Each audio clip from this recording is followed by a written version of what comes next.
Watkins Glen, a quaint village nestled among innumerable falls along the Finger Lakes region in the heart of New York wine country. The town was made famous for the road races held along the village's main street in the late 40s and 50s, which eventually made their way to the 3.4-mile circuit that is Watkins Glen. The Glen has played host to many racing series, including Formula One and the United States Grand Prix.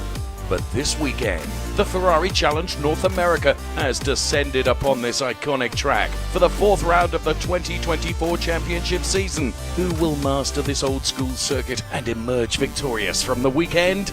Only time will tell. Ferrari Challenge Coppa Shell, round 4 then here at Watkins Glen. 30 minutes of hot rock action to come from our Coppa Shell and Coppa Shell AM drivers, and the grid lines up this way today for the mix of those categories. Bear in mind, Shell drivers with the yellow strip across the top of the windscreen, AM drivers with a black strip. Eric Marston, pole position alongside is Chuck Whittle. Then it's Bruce Cleveland and John Visca, danger men from there. Mitchell Green and Jan Bernier go from P5 and P6. Then on row 4 we find Osvaldo Gallo and Rob McWilliams. To row 5, P9 for Lisa Clark, and Ray Acosta goes from P10. Jerry Walters, pole position within class, goes from P11 overall, and alongside Jerry Walters, Roger Monteforte. Then we find Gabe Harib and Jeff Nunberg. It's Roy Carroll and Steve Check. They're on the 8th row of the grid. And on the 9th row, we find Brian Waltersdorf and Melissa Kozira.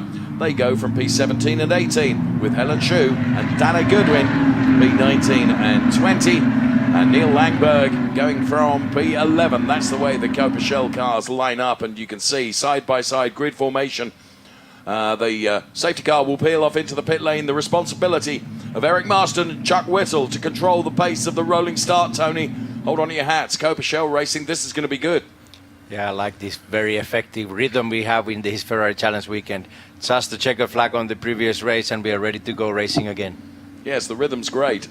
And we keep bringing the action. Can Eric Marston bring another win home? He's certainly done all the hard work in qualifying, put it on pole position.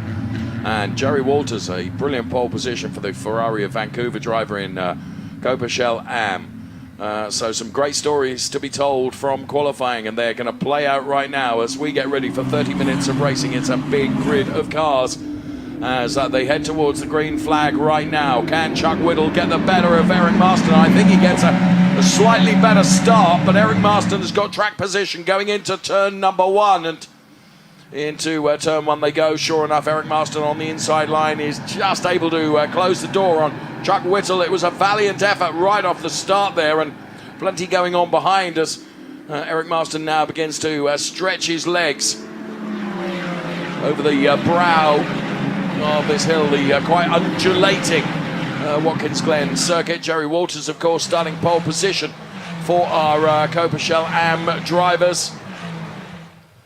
So into the bus stop chicane for the first time of asking, and you can see that Jerry lost out right at the start of the race, having dropped 3 or 4 positions. Some brilliant starting going on from Roger Monteforte, and now you can see further back down the order, the 107 car trying to make moves. That's Ray Acosta, and we saw him very briefly on screen. There he is, the colours of the Ray Acosta car, paying homage, of course, to the Ferrari hypercar. Looking very good indeed. So through the turns they come then, and climbing up the hill once again, this Watkins Glen circuit. First lap of this Ferrari Challenge Coppa Shell race underway, with Eric Marston leading Chuck Whittle and Bruce Cleveland.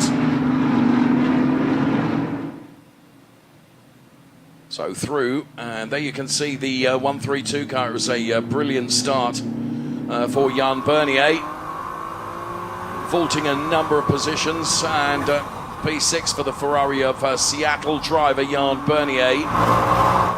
That's where he started. However, riding the curbs here and rounding out a lap here at the Watkins Glen circuit, and crossing the timing line, and Jan Bernier confirms his position in P3. I said he'd made up a number of places right at the very start. Bruce Cleveland losing out at the start. Jan Bernier and John Visca both doing a good job running in P3 and P4. Roger Monteforte leading for our Coppa Shell AM drivers ahead of Steve Check and Jeff Nunberg. And Jerry Walters, who put the car on pole position, finds herself now running in P4. So drivers need to just focus and concentrate. And Roger Monteforte is on an absolute mission here. And there he is, leading in Ferrari Challenge, Coppa Shell Am. So into the bus stop. As you can see, Roger Monteforte is already beginning to take it to Osvaldo Gallo then, who is the Shell driver that you can see just ahead. So Roger Monteforte then with a very, very good start, and that worked really well for him.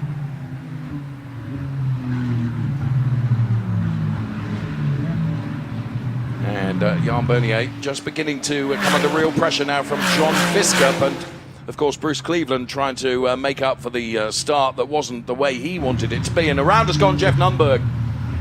So in the 141 car, Jeffrey Nunberg, the Ferrari of Central New Jersey driver who was running P3 in Shell Am, has gone around. He manages to get the car pointing in the right direction once again, but he will have lost out on a huge handful of places there, which is a great shame indeed. And this is how it happened then. Took to the inside and just wasn't going to work, Tony. Yeah, it was a tight situation because the natural racing line sort of closes early in. The most of the grip is inside, so there wasn't a huge contact, and then I think Jeff just tried to avoid that actual contact and went to an over rotation. To the inside line goes John Fiskup, but Jan Bernier is able to right royally close the door and hold on to that P3 position in Shell. As John Fiskup trying to get the better of Jan Bernier. And that has brought John Fiskup into the clutches potentially of Bruce Cleveland, who's running P5 in Ferrari Challenge Coppa Shell at the moment. The Shell drivers with a yellow strip across the top of the windscreen. The Shell Am drivers with a black strip across the top of the windscreen.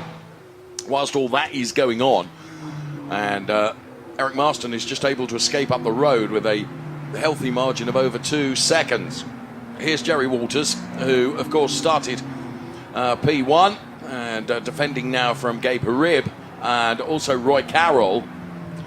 So Jerry Walters then, the Ferrari of Vancouver driver, having done a brilliant job in qualifying. We know that she and the driver has got, that she and the car has got real pace. And I think Amanda Busick, who's down there in the pit lane for us, is prepared to confirm that. Yeah, I think we can already be impressed with Jerry here on bouncing back from that start. She's already got back a position from that start, but because of the odd numbers that are in that Shell class, Jerry actually started on the outside of the grid in Shell Am on pole position. So I wonder if on the reflection of this race, if that's something that she will look back on and reconsider. But we heard from Jerry during her qualifying, during her pole position interview, of just how much steps she's taken to continue to learn. She said through tears how proud she is of herself. So I would imagine just the ability to recenter yourself after a start like that and pick up positions and get back after it, there will be some pride in that as well. I completely agree with you. She's dug deep and, yeah, come back good. Now we've got a three-way fight going on here for P3 in Ferrari Challenge Coppa Shell. Jan Bernier is currently running in that P3 position, but you can see that John Fiskup had an attempt just a lap or so ago to take it to Jan Bernier, and Bruce Cleveland is just keeping a watchful eye behind, so that if these two should go right ahead, Bruce Cleveland's going to be in a fantastic position to try and take advantage. But for the moment, Jan Bernier is not for moving as he throws the car through the bus stop chicane. These Ferrari Challenge 296 cars, as we ride on board here, and it's brilliant to see it from a driver's eye perspective. We ride on board with Jan Bernier, who of course is trying to get on terms with Chuck Whittle just ahead of him, and he is not so far behind Chuck Whittle. Eric Marston has increased his margin at the front to 4 seconds, and I know Eric's family will be watching on with pride as Eric Marston leads this race with a margin of 4 seconds. Big shout out to Eric's mum Jackie as well, who I know will be watching this. So Marston from Whittle, from Jan Bernier, from Fiskup, from Bruce Cleveland, they are the top 5 in the Shell drivers. And Roger Monteforte, Steve Check, Jerry Walters are the top 3 in the Coppa Shell Am drivers currently. And there is Jan Bernier, who, dare I say it, Tony, is beginning to have a bit of a queue of cars behind him now that would like to try and wrestle him away. As you can see here that Lisa Clark is the Lisa Clark car being tracked by Steve Check in the all-white 296. Now it's a not in-class battle here because Lisa Clark is a Shell driver and Steve Check is a Shell Am driver with a bit of damage you're picking up on that car, Tony DeLanda. Yeah, there must have been a little bit of contact on his right door. Car number 123 has had some contact, so I assume it happened at the start or the opening lap. Well, Steve Check diving to the inside now, and Jerry Walters trying to close in as well, because of course what Steve Check has done is given himself the cushion of a Shell driver between himself and the next Shell Am driver, although Jerry Walters taking a look there, but Lisa Clark closing the door. Very, very close here, and just keep your eyes on Roy Carroll as well, on Gabe Harib, because Roy Carroll is really close in the yellow and purple car here. And Roy Carroll currently running P5, sets the fastest lap, and he's trying to really reel in Gabe Harib. And there is Jerry Walters. Now Gabe Harib holds on to that position at the moment, but Roy Carroll is looking very, very determined and very racy indeed. Yeah, that was really close going into the S's between our two lady drivers. So between Lisa Clark and Jerry Walters, it was super close going into the S's. You're right. Respect from both of the drivers though, and yeah, once again Roy Carroll is all over the back of the Gabe Harib car. So Roy Carroll then driving that really multicolored car, and talking of multicolored, there's none more multicolored than the 123 car that you can see there of Rob McWilliams, who's currently running P6. He's got Bruce Cleveland ahead of him running P5. Cleveland, Rob McWilliams, then it is Mitchell Green, then it is Ray Acosta, and once again here comes John Viscup on Jan Bernier. Can he get a draft off the Jan Bernier car and make a late move to the inside line? Suspect that Jan Bernier will be wise to that and will carry more momentum. Sure enough, he's got an optimum line through that turn one. Runs just a little bit wider, but he's got it all perfectly under control at the moment. So the gap evolution you can see on the graphics on the left-hand side between Jan Bernier and John Viscup as they fight for this final podium place in Ferrari Challenge Coppa Shell. And John Viscup is quicker. And oh, very, very close there as they go side by side. Rob McWilliams and the car of Mitchell Green. And there is Jan Bernier continuing his fight with Chuck Whittle, and here comes Ray Acosta. Taking a look at the Robert McWilliams car, Mitchell Green having got by, and now Ray Acosta fancies some of that opportunity as well. So interestingly, fastest lap comes from Eric Marston, who's leading the race and is ahead of everyone with a good margin, but fastest lap for the Shell Am drivers coming from Roy Carroll, Tony, who's running P5 in class. So mentioning just how lively he's looking in terms of trying to get by Gabe Harib. He's not been able to make it work yet, and I think actually that the pressure that Jan Bernier is under from John Viscup is getting him ever closer to Chuck Whittle. Yeah, there's different situation on this race. So some of the drivers are actually losing lap time being so close to the other drivers. So that's why maybe the quickest lap times are set by somebody else than the actual leaders. And now we're seeing that even after some of the overtaking move, the drivers are changing their rhythm a bit. So that creates some situations that carry on into the next corners as well. So we've seen on this race more overtaking maneuvers and opportunities than in the Pirelli race. So I think we haven't seen it all yet. We are yet to hit the halfway distance. So 18 and a half minutes still on the clock. I think you might be right, you know. I think there might be quite a lot more still to come. And John Viscup is trying everything he can. And here we can see that under pressure now from Mitchell Green is Bruce Cleveland, who shuts the door and says, "No chance, friend," through the bus stop. So Bruce Cleveland holds on to this P5 position at the moment, being chased hard by Mitchell Green. And Mitchell Green, of course, now has Robert McWilliams, who he passed just a lap or so ago, back on his coattails, as it were. So plenty going on in this Ferrari Challenge Coppa Shell race. Coppa Shell drivers and Coppa Shell Am drivers, plenty going on. John Visca flashing his lights at Jan Bernier in the hope of just getting him to lose his concentration for a millisecond or so. Here is our race leader, Eric Marston, the Ferrari of Westlake driver. Sorry, we haven't seen a lot of Eric because he's been so far up the road, and sets the fastest lap with a 1:49.525. Critically, that buys him an additional point for his points tally as well if you set the fastest lap in the race.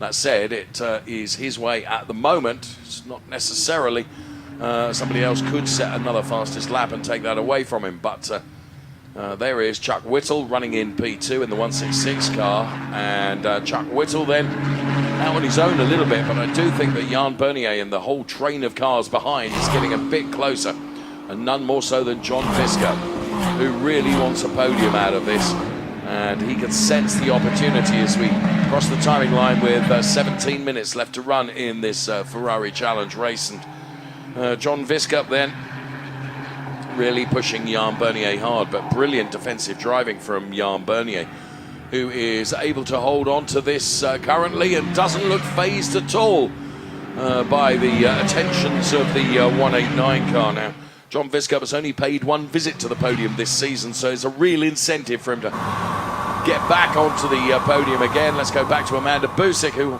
had something interesting about John Visca. Yeah, Dave, I was talking to John about that podium at Coda earlier this season ahead of this race. He was actually sitting on the back of a golf cart with his teammate Ray Acosta as they got prepared mentally for this drive. But there's kind of something funny about being the one to hold the microphone around this place, because I swear every driver tells me that they're going to be talking to me after the race. Well, you look at John Viscop, he's about 9 seconds back from Eric Marston right now, so he's got a little bit of work to do as we get into this close to the second half of this race, guys. The incentive of talking to Amanda Busick finds you yet more time out there on track. Ah, right. Okay, now we know the secret as John Visca, under braking the front end of the car, compresses. But Jan Bernier's got it all completely under control. How long, Tony, can you run in the dirty air so close behind one of these cars?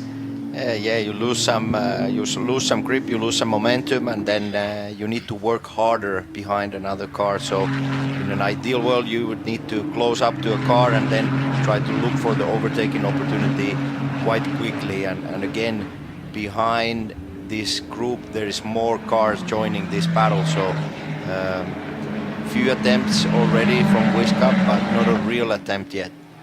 No, there are some 5 cars lined up behind, and Jan Bernier has got track position. He's a great driver, and he absolutely is not bowing to the threats from those cars behind him at the moment, as John Visca really does try everything everywhere, Tony. Yeah, in the SS you don't want to change that alternative line, because there is only one line through the SS, and you could see that the entry, he went wide. He came wide up the hill, and I think he even needed to back off from the throttle a little bit. So you really need to be careful in these areas. You cannot lose the concentration, even if you are hunting. You want to overtake the other driver, but you need to stay focused and keep hitting those right marks with the racing lines. Hit the apex, take the outside curve in the right way, and you cannot lose the focus. Well, that has perhaps brought John Visca just a little bit in the clutches of Bruce Cleveland, but after saying that, John reignites his attack mode once again and takes it again to Jan Bernier. So Eric Marston just going through, leading this race. There is Chuck Whittle, P2. Jan Bernier, who had such a brilliant start and moved up 3 places, and John had to dial out of that, Tony, otherwise there would have been contact. That was close. So the tension is rising. It's almost like Verstappen, Lando Norris here. Sooner or later something will happen. So this has been going on for a few laps now. So gentlemen, take it easy.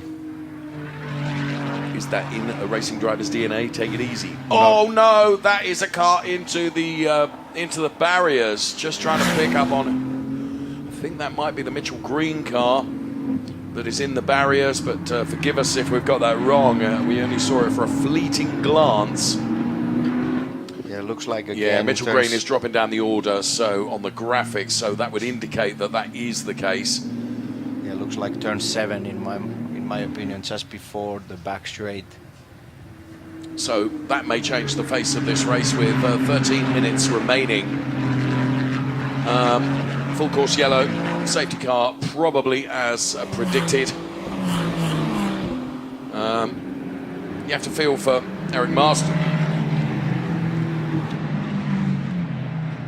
who had a huge advantage. Now, whilst all that's going on, Roy Carroll had got past Jerry Walters for P3 in Shell Am, and let's see it in replay here. Now, this was Roy Carroll on the inside. Now, that was, well, pretty much perfect execution, wasn't it, going into the bus stop? Tony, you've had to do it? Yeah, very decisive move, under braking into bus stop, so beautiful, aggressive overtaking. Right, safety car out then. We'll lead the cars away then for the stricken car of Mitchell Green. Now, also having dropped down the order is Bruce Cleveland. I can see from the timing information and data that we're fed into our studio here. There is our race leader, Eric Marston. Chuck Whittle, P2. Jan Bernier, P3. John Viscott, P4. Drivers' Championship points, well, it would be Eric Marston on 207 if the race were to finish at this moment in time, ahead of Chuck Whittle and Jan Bernier. So, very, very interestingly, the top three are the top three in the Drivers' Championship as well. And actually, P4 and P5, their roles are reversed in the championship in terms of the results at the moment. But all 5 drivers in Coppa Shell are in the top 5 positions in the race as well. That says something about the remarkable ability of our Ferrari Challenge Coppa Shell drivers, that the live championship points that we calculate are based on where every driver is at the moment.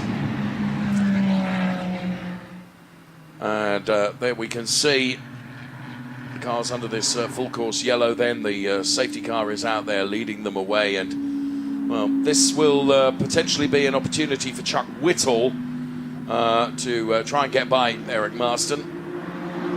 However, Eric is a wily driver, and he'll be wise to that, of course. And what are we going to have? 10.5 minutes remaining at the moment, and of course a recovery operation to come as well. So this will tick away the time for the moment. So cars all lined up, and there is the hard-charging Roger Monteforte, who not only leads the race, but leads the championship as well on 202 points, ahead of Steve Check and Brian Waltersdorf, who are P2 and P3 in the points. Then it's Dana Goodwin and Jerry Walters.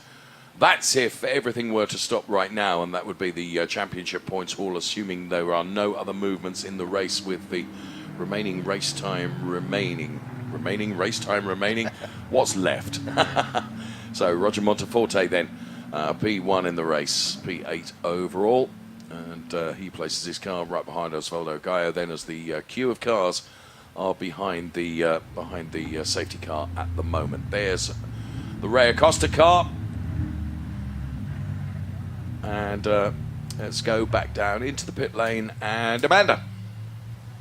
Well, you know, one thing about these restarts that I enjoy for these drivers is the impossible does seem possible again. Everyone's going to stack back up. There's an opportunity for positions to be changed. We get back to that restart. You got to anticipate the momentum of that restart, especially as you head into turn 1 here at Watkins Glen. But there's still opportunity, and I want to go to the driver of the 107 Ferrari in Ray Acosta.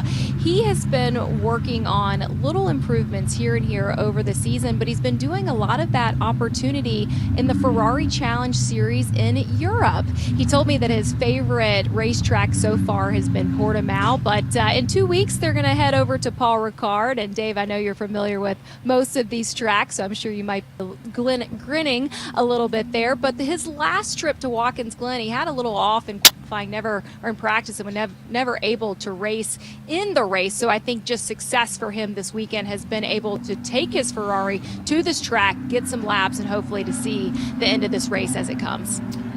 Thanks, Amanda. Yes, I spent quite some time with Ray at Portimao just last weekend, and he's getting plenty of seat time, and he's, as you say, focused on improvement. And part of that improvement trajectory, in his opinion, is going to race on very different circuits and trying to learn the nuances of how he can make the cars work and what he can do. So he's taking it very, very seriously here, and is currently running P6 in Ferrari Challenge Coppa Shell. So well done to Ray Acosta, and thanks, Amanda, for your insight there. But you're absolutely right. He will be heading to La Cassale and the Paul Ricard circuit.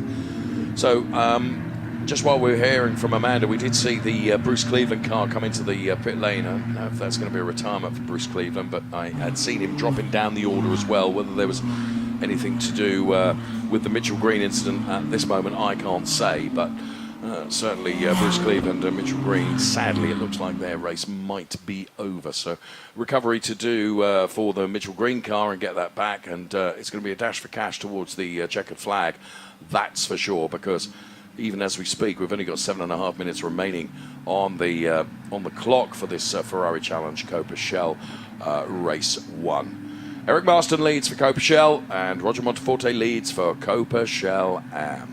They're the 108 car. We zoomed in on there of Melissa Kozira, who incidentally, Tony, has set the fastest lap. That's very impressive.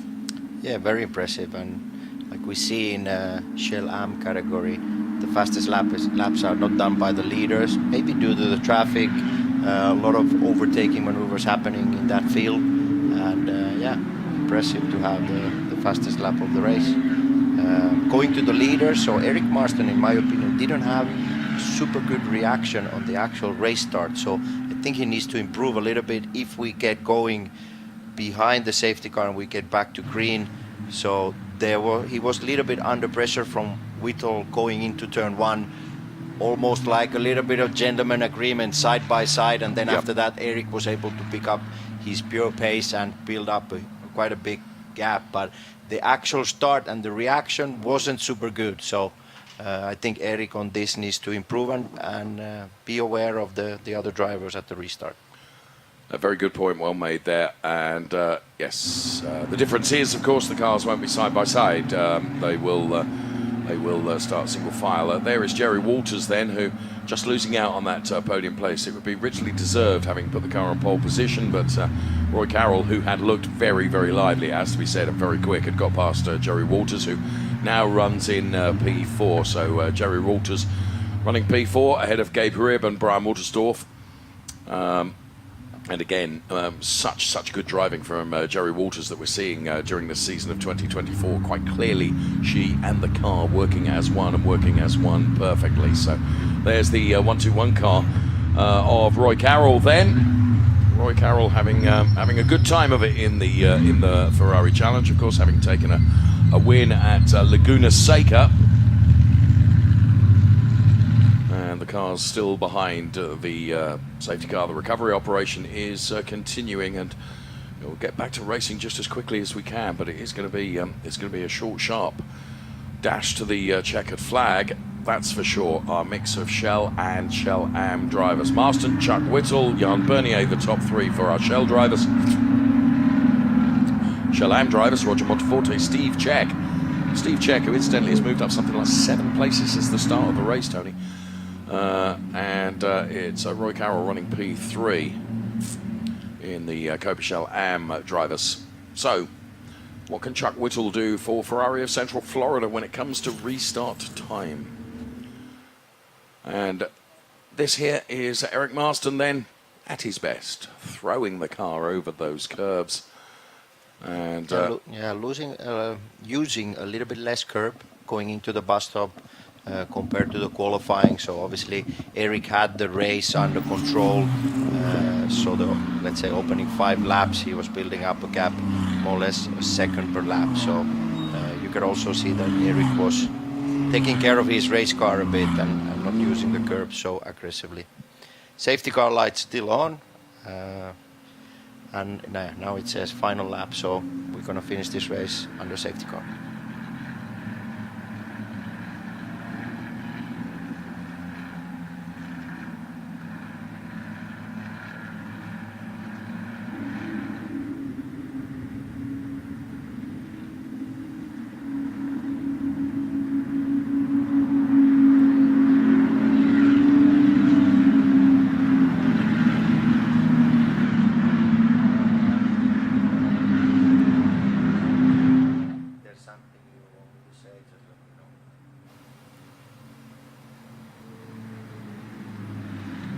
Another good race from Eric Marston, very close in qualifying, but showing his skills in the race and not really being under the threat at this stage.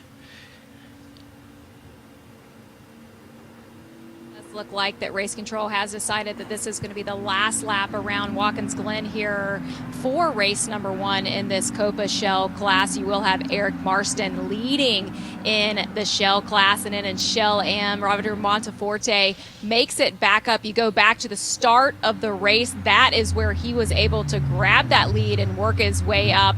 We know that Jerry Walters is going to review her effort here today. We really wanted to get that restart back in, Tony, but, you know, effort and putting yourself into track position is sometimes what it comes down to. Yeah, that is true, and obviously the race control early on realized that it was more work to be done, and yeah, the decision was not to go racing, and I respect their decision. Presumably it's happened to you more than once before, Tony, hasn't it? Where a race has been cut short. Yeah. So, final lap then, Eric Marston, Chuck Whittle, Jan Bernier. For Shell drivers, for Shell Am drivers, Roger Monteforte, Steve Czech and Roy Carroll, the top 3.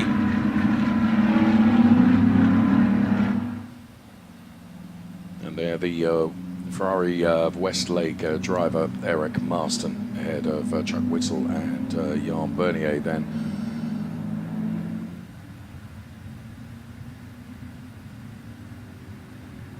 So final lap, Watkins Glen, Coppa Shell, race 1. The graphics on the left-hand side of the screen indicating exactly the positions then of all of the drivers who are being brought into the pit lane now. So Marston, Whittle, Bernier, Monteforte, Czech, and Roy Carroll. And Eric Marston then, he is having a fantastic time of it this season. This will be his 4th win in Ferrari Challenge Coppa Shell for this season. So very good record for Eric Marston. And there the checkered flag then flying for our drivers. Sadly, not the way we ever want to see a race brought to a conclusion. Still, it's the 3rd P2 that Chuck Whittle has had, which is why Eric Marston and Chuck Whittle are fighting in the Drivers' Championship. Good finish for Jan Bernier. He was able to take advantage right at the very start of the race and vaulted himself up a number of positions and finishes P3 ahead of John Viscup, who certainly took it to him. Some of the attempts by John Viscup to wrestle away that P3 place were certainly very, very enjoyable to watch. And Rob McWilliams taking P5 ahead of Ray Acosta, who takes P6. So that's the way it looks. And there the 101 car of Roger Monteforte, victorious for our Coppa Shell Am drivers. Well done to Roger Monteforte then, who of course has had a couple of wins already. Took second race at the circuit Montreal, and also the first race at Laguna Seca within class. So well done to him.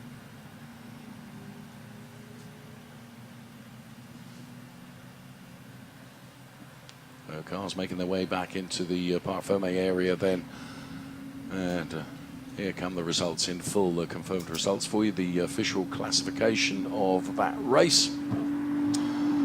Eric Marston taking the win from Chuck Whittle and Jan Bernier. Then it was John Viscup and Robert McWilliams and Ray Acosta and Osvaldo Gallo.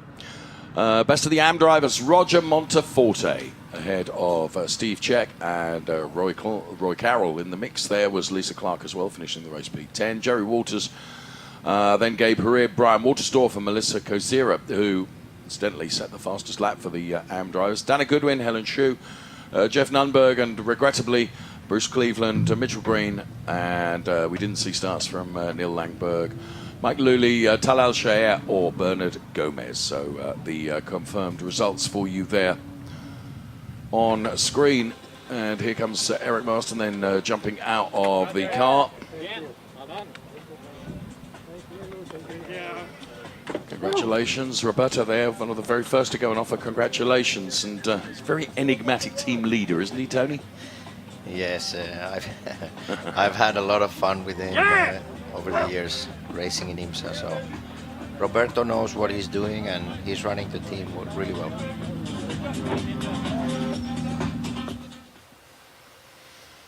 So the drivers head off then to be...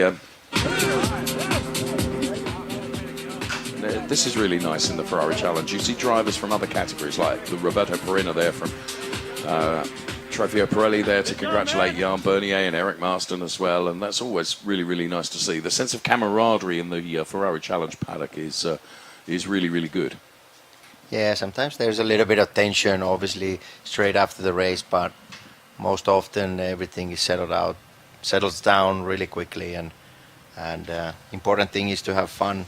These are important races, but in the end, it's important to enjoy.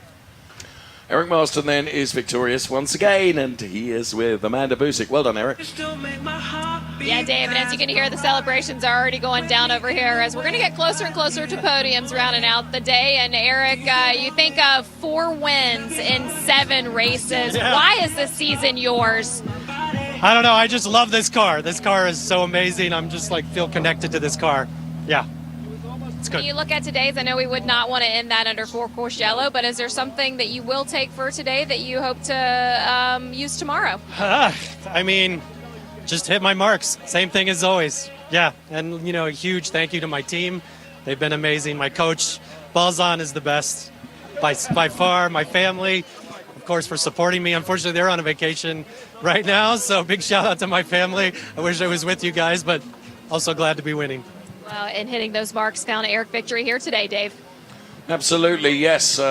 Okay, you may not be on vacation, Eric Marston, but you're certainly delivering as Alessandro Balzan goes in to offer congratulations as well. And yeah, Ale is another very enigmatic character and a very successful racing driver, and clearly a very good coach as well. He's certainly getting the max out of Eric Marston. So well done to Eric Marston once again, doing a good job in Ferrari Challenge Coppa Shell. We can see the 488 cars making their way out onto the track. They're going to be racing as well. The mix of Pirelli rather, and Shell drivers that will be out there for the Ferrari Challenge race to come, the 488s, where Roger Monteforte victorious then in the last race for our Coppa Shell AM drivers. Let's hear from him. He's with Amanda Busick. Roger just talking about how fun this season is for himself. I want to go back to the start of this race and how you anticipated lap 1 and being able to get your Ferrari to the front. Just great coaching. My coach, Joe Miller. We had a really good game plan. I stuck to it, and it just paid dividends, obviously. So, awesome. When you look at the start of a race, what is crucial? You have that turn 1 that's so interesting here at Watkins Glen. How did you break it down ahead of it?